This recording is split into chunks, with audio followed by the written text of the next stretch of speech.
Hi, my name is Matt Parsons. I just graduated 2022 with an MBA at Smith Business School. I've always really been interested in entrepreneurship. I was one of those kids with my friends. We had a lawn care business growing up throughout high school. We would do anything to pick up business. We were putting flyers and mailboxes all across our town. We would mow lawns. Then in the winter, we would shovel snow for them. And then just anything they ever needed with lawn care, we would do just to really help out and continue to make money and expand our business. There were times people would ask us to cut trees down, and we were in 9th or 10th grade, and so we had to figure that out. And then I was a teacher for 7 years at Montgomery County Public Schools, and I was also a varsity soccer coach for 7 years. And during that time, I ran a summer camp business.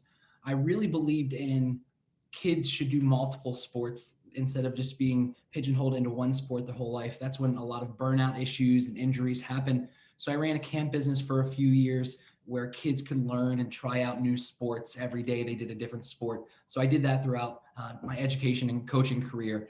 And then after 7 years of teaching, I pivoted and went back to the University of Maryland to get my MBA.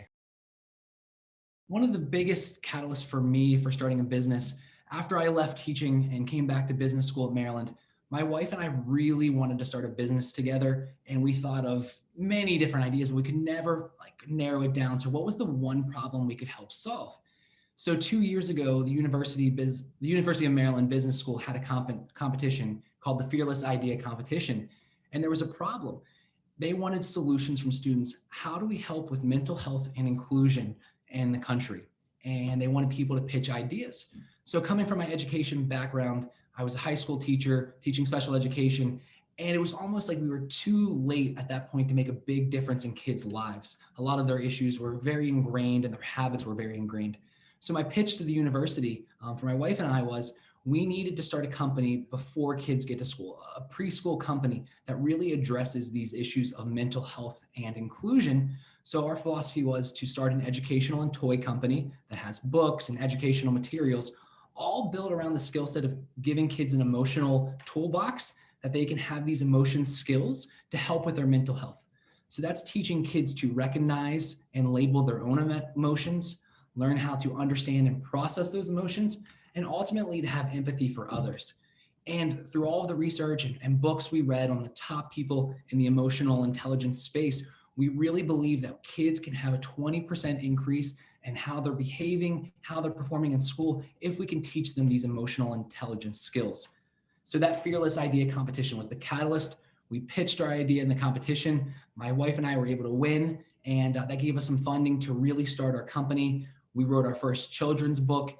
We created toys based off of the characters in our books, all because of that Fearless Idea and competition. And that really was the catalyst that got us going. My company is North Star Creations. My wife, Elaine, and I co-founded it together. We're an educational and toy company. And we're really built on this philosophy of teaching kids emotional intelligence and empathy. And we do that through our universe of characters. So part of our philosophy is we have 10 characters of differing backgrounds and genders. Ideally, that every kid in this country can find a character that they can relate and learn from. And then we use those characters equally throughout all of our products. So every year we release a book based on a subject matter, and then we have toys to go along with it. So the first year, North Star Creations, we released a book and a doll combination together. So you could find your favorite character, buy a book with that character, the doll, and you can learn emotions through the doll and different role-playing activities as you read the book. In year 2, we're focusing on teaching kids facial expressions.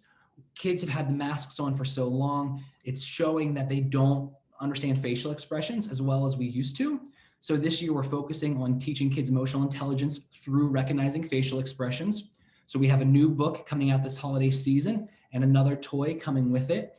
And it's a magnetic face of your character. So you can move the facial features around in 10 to 15 different ways to show different emotions. So you can come home and express your feelings to your family, or your family can teach you different facial expressions and emotions through your character board.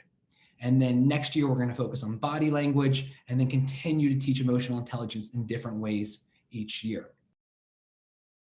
One thing I wish I really knew about entrepreneurship, and especially at this level, is how hard it is. There are so many things. There's a famous quote by Colin Powell that you don't know what you don't know, especially when you enter a new industry. So just figuring out all the things you don't know and then having a team of mentors and just a support network that can really help and guide you through those challenges. I know that's been one thing that's been great about the university. They set you up with so many different people through a support system and mentors and just teammates and advisory councils that you have people there to help you through problems. So when we were dealing with supply chain issues, there were people in previous years that had clothing companies that helped us deal with some of the supply chain issues and how to manufacture products in the United States and overseas. Just so many of the logistical challenges we didn't know about. We had people there to help guide us through. My wife and I would admit that this business would not be possible without the University of Maryland. Like I said, the Fearless Idea competition was the catalyst that gave us the idea. They had the challenge of how to help with mental health and inclusion in the country. That's when we did research. We read a Daniel Goleman book and the light bulb went off. So we're thankful for that competition to give us the catalyst. Then we also had the Dingman Center there to help guide us along. It was huge just having the ability. They have Dingman Fridays where you can go in and meet entrepreneurs and CEOs of other companies to get advice. So for a year and a half, we went to every single Dingman Friday to get advice and get improvements for our idea and how to make it better. The Do Good Institute was phenomenal as well because they helped guide us back and make us more of a social entrepreneurship business. We've found ways to give back, working with NAMI, other organizations to help improve mental health in the country. And then lastly, we just went to an entrepreneurship conference at the university a few weeks ago. And it was great to make connections that could help with our business, but also to learn from Maryland alumni that have graduated in the past. I know the speaker there this year was Kevin Plank from Under Armour. So it was really amazing to kind of hear his story and hear how it started at the university. And it really inspires you that, you can do this as well. And it just takes a while and you can start your business at the university.